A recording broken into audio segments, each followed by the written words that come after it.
gamblers, wagerers, and riverboat ramblers. Tonight, we pick. All right, we are back with Gavino Borquez, the managing editor for Chargers Wire. That's part of the USA Today Sports Network, and he's also a contributor to Draft Wire. Now, Gavino's been with us before, and today he's going to preview the Broncos and Chargers Monday Night Football game with us. Gavino, how you doing, man? Doing real good. It's nice to have a Sunday off.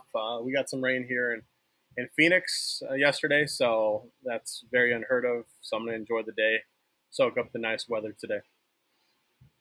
Nice. I have been loving the weather in Austin so far. I mean, obviously the summers are brutal for both of us, but this is the time of year where it's really all worth it. It's like summer for us, and it's going to last for probably another month or two.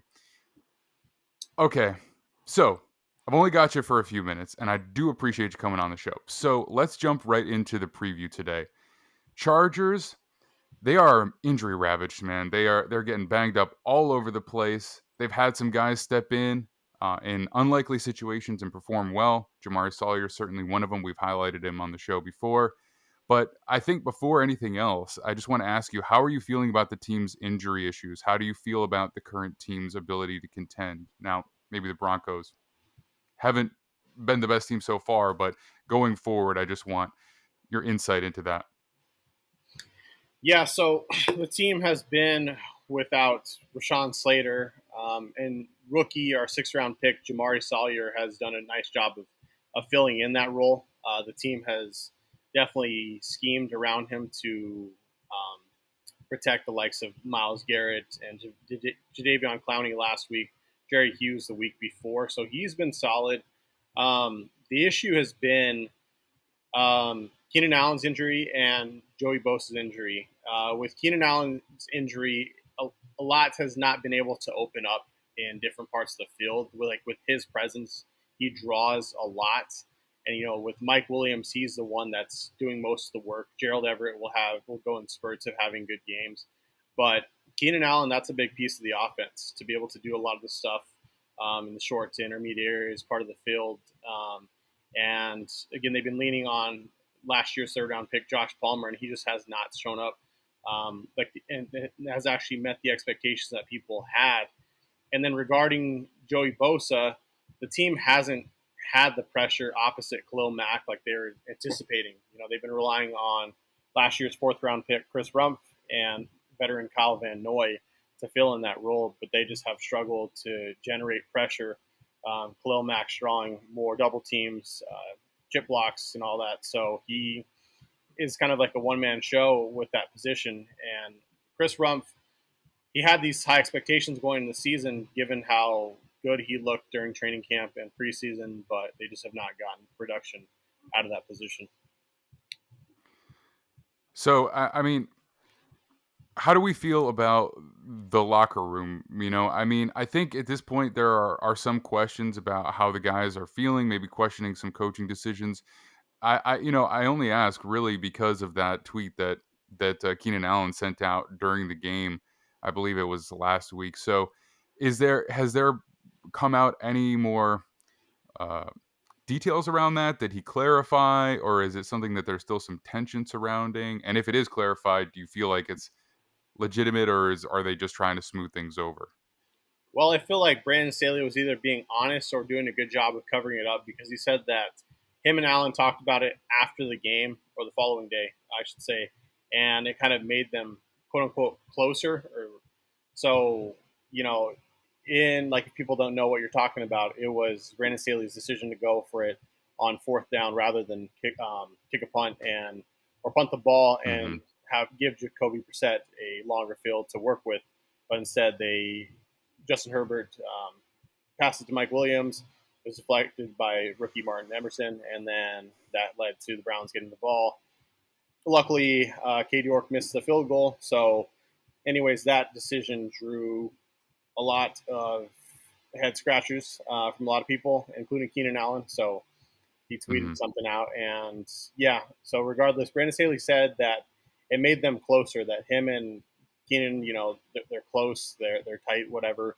So there hasn't been anything regarding the locker room, but at the same time, I wouldn't be surprised if players really don't have that same, I wouldn't say like trust, but tightness with Brandon Staley, and kind of Right. just, he hasn't been as aggressive as he was last season. So when he normally would have gone for it, he hasn't. And then some of the situations where, all right, let's punt here.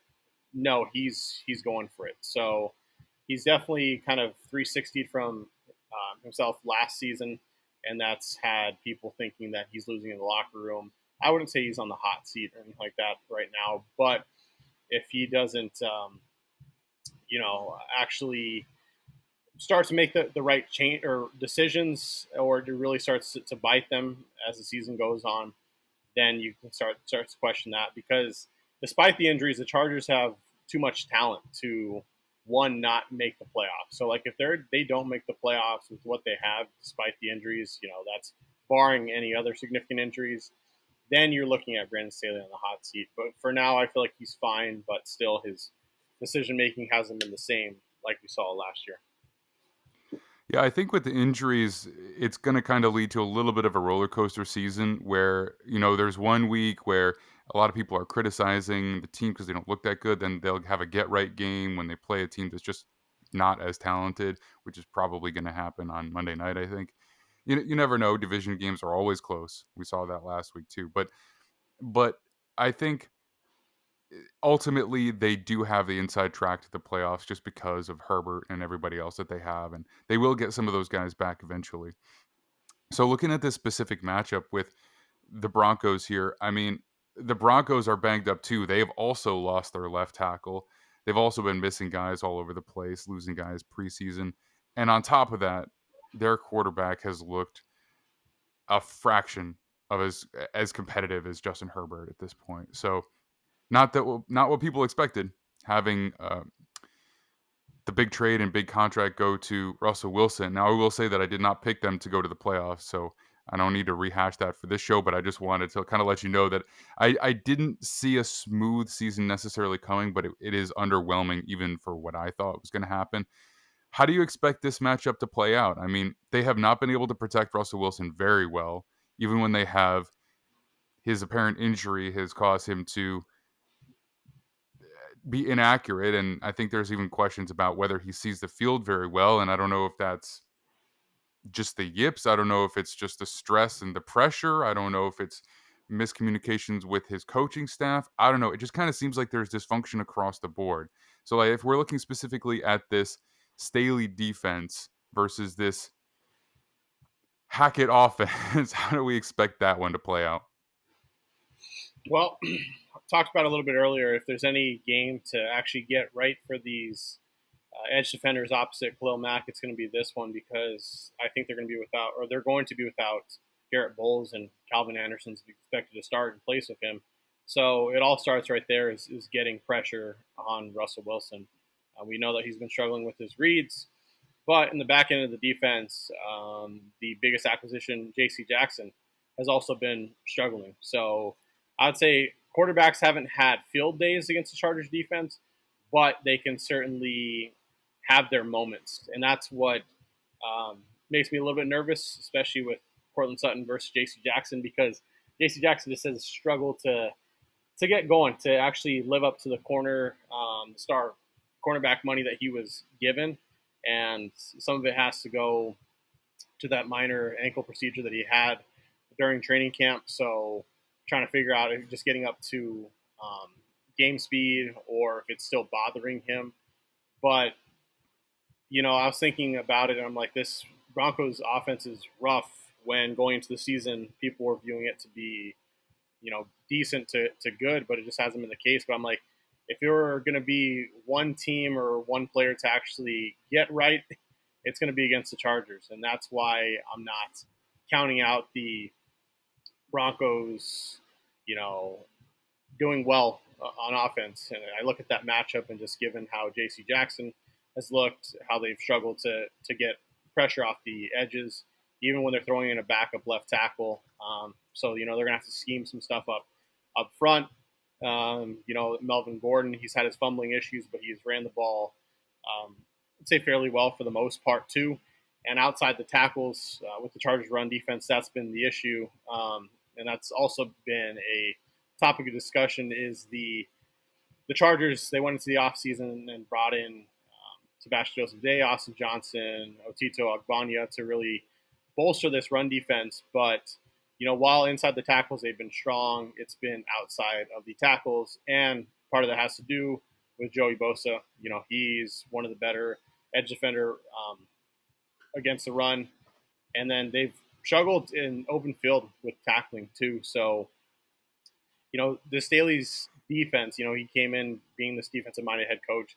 It certainly hasn't lived up to the expectations, even with the additions. Because while Bosa is gone, they still have too much talent to be playing the way that they are, and that's why we can't look at this Broncos offense and think that they're going to be underwhelming like the past few weeks. They did well against the Raiders, and the Raiders are the Raiders, but still, like the Chargers defense has not played how many expected them to. Yeah, I think certainly this style of defense is something that's given Russell Wilson difficulty in the past. The two high shells. I think we'll have to see. Any lower body injury to a corner is one of the toughest injuries for any position to play through, just because they rely on that so much. It's such a reactive position that you got to be basically 100% of the athlete that you can be to match up with these guys. So I'm not really surprised that Jackson is having some issues there. I have the feeling that overall this is still going to work out in the Chargers' favor. I, I tend to think that they're going to balance out. I don't know if they'll have a strong playoff run. They might be bounced one and done. That's yet to be seen. We have too much of the season left to go. But I do expect them to at least balance out in the regular season and have some success. It does at this time seem like Denver is kind of imploding. The Denver defense is pretty good. I mean, I think at this point they're very, very, very much held back by their offense. They have a very, very good corner in Pat Surtain who can lock down just about any of the better wide receivers out there. Um, they have some solid pass rush themselves. I don't think they have a special linebacking unit, but if that's going to be your weakness, I think that's okay. How do you expect the Chargers offense to hang with the defense here? Because, we've seen Justin Herbert at his best and he can basically do just about anything, but it does seem like maybe play calling has been a little bit I don't know what the right word is, but maybe um, inefficient, I guess, perhaps. Yeah. So regarding the Chargers offense versus the Broncos defense, that's also going to be interesting. I don't expect the Chargers to put up, um, anywhere close to the 30s. In my prediction, I have them scoring 24 points. Regarding how they get those points, probably rushing touchdown and then two passing touchdowns maybe from Justin Herbert. But it's going to be tough, and it's going to be interesting to see how they handle Denver's pressure, because with they don't have Randy Gregory, and he was coming on big for the first few weeks, but Baron Browning, he's filled in nicely, but it's just the way that they generate pressure. If you're put in third down situations against the Broncos, they're going to send simulated pressures from just a variety of different ways. And from when I watched film, the way that they do so, like it's very, very like it catches my attention. Me being a guy who likes watching front seven play a lot, and that's what makes me nervous. While Justin Herbert is the lead sack quarterback, um, having this is probably going to be their toughest matchup regarding scheme pressure, because Justin Herbert is like a magician in the pocket. He can evade pressure, but I know that that's one of the things that they're game planning so that way um, they're going to get to him quick. And that Bradley Chubb versus Jamari Sawyer, another tough matchup.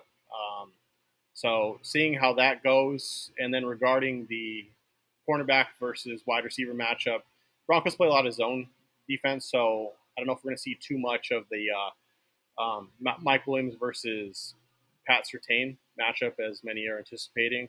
But regardless, they're going to be having the Chargers dinking and dunking, sitting in that zone defense all day, getting the pressure. They're going to be making Herbert throw underneath.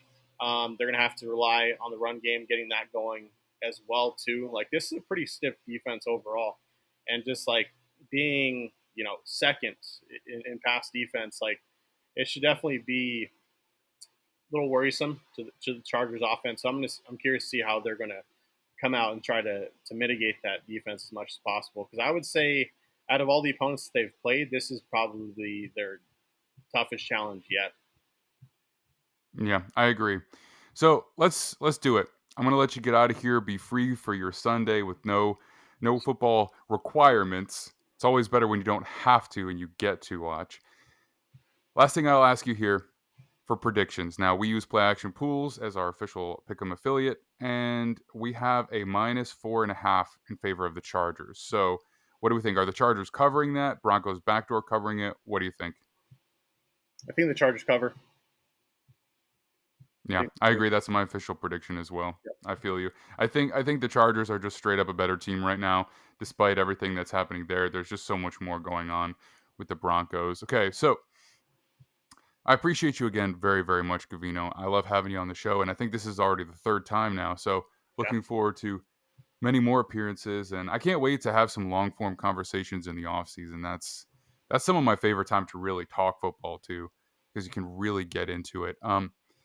So, just for everybody, as a quick reminder, since the format's changed slightly, this is the closing segment to the podcast. But if you're watching on YouTube, this is an individual segment if you want to go check that out too. So, I will have links for both of those up. Gavino, can you let everybody know where they can find you until the next time we have you on? Yep. So you can find me on Twitter at Gavino Borquez, no spaces, no underlines, nothing like that.